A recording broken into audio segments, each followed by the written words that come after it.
তো দর্শক, আমরা এখন আছি সদরঘাটে, বুড়িগঙ্গা নদীতে। এখানে শত শত নৌকা চলে প্রতিদিন, এবং তারা এই নৌকা চালিয়েই কিন্তু তাদের যে সংসার সেটা চালিয়ে থাকে। তো এই যে আমার পিছনে একজন কাকা দেখতে পাচ্ছেন, সে কিন্তু নৌকা চালাচ্ছে। একটা মজার বিষয় হলো, আমি তো নৌকা সবসময় দেখি, কিন্তু এই নৌকা ওঠার পরে আমি একটা জিনিস লক্ষ্য করলাম। সেটা হলো যে রিস্কার যে লাইসেন্স থাকে না, রিস্কার নাম্বার যে থাকে, যে দেয় সিটি কর্পোরেশন থেকে, এই যে নৌকা সেটাতে কিন্তু একটা লাইসেন্সের মতো একটা আছে। আমার মনে হচ্ছে সিটি কর্পোরেশন থেকে দেওয়া হয়েছে। সেটা আপনাদেরকে দেখাই। হ্যাঁ, আপনারা একটু দেখেন, এই দেখেন, দেখতে পাচ্ছেন তাদেরও কমিটি আছে, তাই তো কাকা? তাদেরও কিন্তু কমিটি আছে। তো কমিটি কিন্তু তাদেরও আছে, কমিটি ছাড়া না। তো আপনাদের এখানে নৌকা চালালে কি টাকা পয়সা দিতে হয়? 5 বছর ধরে লাগে না, আগে লাগতো, এখন আবার চাইতে আছে। কয় টাকা করে? আগে লাগতো 80 টাকা করে, এখন আওয়ামী সরকার 5 বছর আগে মুখে মাফ করে দিছে, এখন আবার বিএনপি আইয়া চাইতে আছে, কয়েক কম বেশি আমাকে দিতে হইব, নাহলে একটা ট্রলার সাইডে দিব, নাহলে ওয়াটার বাজার নিয়ে চালামো। মানে আগে কত করে দিতেন? 80 টাকা মাসে? না, দৈনিক 80 টাকা দৈনিক? আগে দিতাম 4 বছর আগে। এখন আর লাগে না। এখন যারা আসবে তাদেরকেও বলবেন আমরা দিতে পারবো না, তোমরা ট্রলার ছাড়লে কোনো লাভ নাই। তারা তো চাইতে আছে। চাইলে হইব। তাইলে দর্শক শোনেন, দেখেন এখন তো কিচ্ছু হয় নাই। আমি একটা লঞ্চ দেখাই, কালীগঞ্জের লঞ্চ। দেখেন লঞ্চ, আর লঞ্চের অভাব নাই। এ পাশে ঘাটটা দেখাই, এই যে সদরঘাট।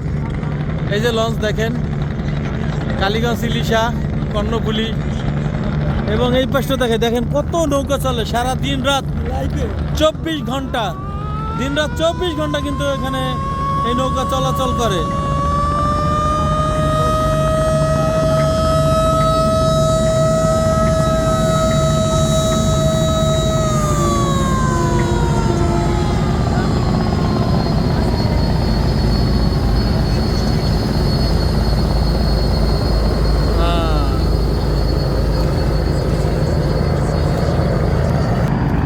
তো অনেক শব্দ।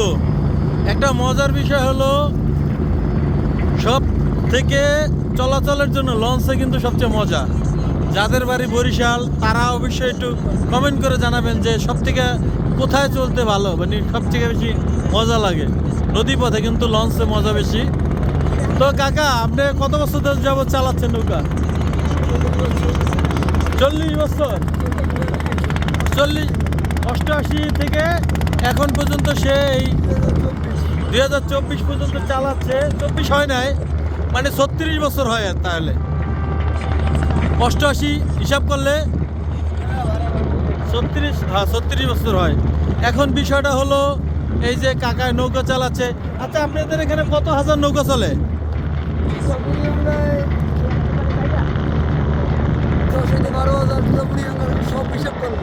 সব হিসাব করলে 10 থেকে 12 হাজার নৌকা চলে। হ্যাঁ, আল্লাহ রে আল্লাহ। তাহলে 250। তো এই নৌকা চালিয়ে কি কি করছেন জীবনে?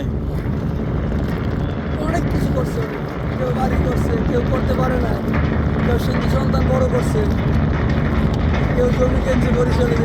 ও, মাঝি বরিশালে, বরিশালের মাঝি বেশি না? নদীর মাঝি বরিশালে। তো ঢাকায় কোনো বাড়ি করছে এমন কেউ আছে নৌকা চালায় ঢাকাতে বাড়ি করছে? আছে 2-1 জন। এই যে কালীগঞ্জে হাতে গোনা 2-1 জন। 2-1 জন আছে যারা আপনাদের থেকে আরো আগে চালায়। তো আচ্ছা, 98 সালে কত টাকা ভাড়া ছিল আপনাদের এই পার থেকে ওই পার? 98 সালে এই পার থেকে ওই পার 5 টাকা রিজার্ভ ছিল। মানে পুরা নৌকায় 5 জন গেলে 5 টাকা? আর 1 টাকা করে আসলে 6 জন। মানে 1 টাকায় 6 জন পার হইতো? 98 সালে? হ্যাঁ হ্যাঁ। 98 সালে 2 টাকা করে 5 জন ছিল। তো এত বেশি ছিল কাকা হিসাবে? 98 হিসাব করলে 2 টাকায় যদি 5 জন হয় তাও তো বেশি, অনেক বেশি ছিল সেই হিসাবে।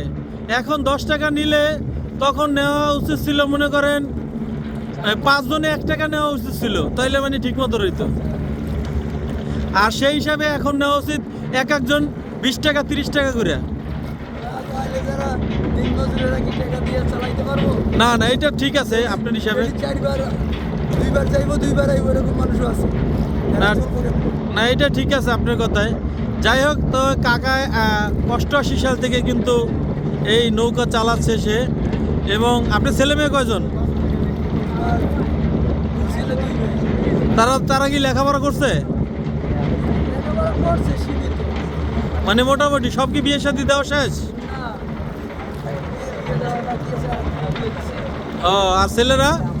ছেলে বিয়ে করেছে। যাই হোক, কাকার সঙ্গে কথা বলে ভালো লাগলো। আমরা কিন্তু কালীগঞ্জে চলে এসেছি। এখানে দেখতে পাচ্ছেন কত কত নৌকা, নৌকার অভাব নাই। দেখেন এই পাশে নৌকা, এই পাশে নৌকা, এই পাশে নৌকা। কাকা এমন কি হয়েছে যে লঞ্চ এসে আপনাদের উপরে উঠাই দিছে? রোজা আছে, এসে উঠাইতে এরকম নমুনা আছে। রোজা এসে উঠাই দিছে, লঞ্চ ডুবছে, মাঝি মারা গেছে, লঞ্চের নিচে নিতে ভালো লাগে। মানে এরকম অনেক ঘটনা হয়েছে না? এরকম হয়েছে আগে, এখন তো আধুনিক যুগ, এখন কম হয়। মানে অনেক সতর্ক। আর লঞ্চে যারা আছে এখন তো সিসি ক্যামেরা লাগানো, অনেক দেখা যায় আশেপাশে নৌকা থাকলে দেখে পালায়, তাই তো? এখন আধুনিক যুগ, এখন অ্যাক্সিডেন্টটা কম হয়, আগে বেশি। তো যাই হোক দর্শক, আমরা কিন্তু 6 মিনিটে এই পার থেকে ওই পার চলে আসলাম। কাকা কিন্তু নিয়ে এসেছে। তো সবাই দোয়া করবেন আমাদের জন্য এবং আমাদের এই ভিডিওটি শেয়ার করে দেবেন। মানে সামান্য 6 মিনিট আমরা একটু গল্প করলাম, তাদের যে কষ্ট বেদনা অল্প একটু জানার চেষ্টা করলাম। পুরোপুরি ঘটনা জানতে হলে আমার হয়তো অনেক সময় লাগতো। যাই হোক, আমি এখন একটা কাজে যাচ্ছি। আপনারা যে যেখান থেকে দেখছেন অবশ্যই ভিডিওটি শেয়ার করে দেবেন। সদরঘাটের হালচাল হয়তো অনেক বিদেশিরা তারা দেখতে চায়, এই জন্যই বলছি সবাই একটু ভিডিওটি বেশি বেশি করে শেয়ার করে দেবেন। সবাই ভালো থাকবেন। আল্লাহ হাফিজ।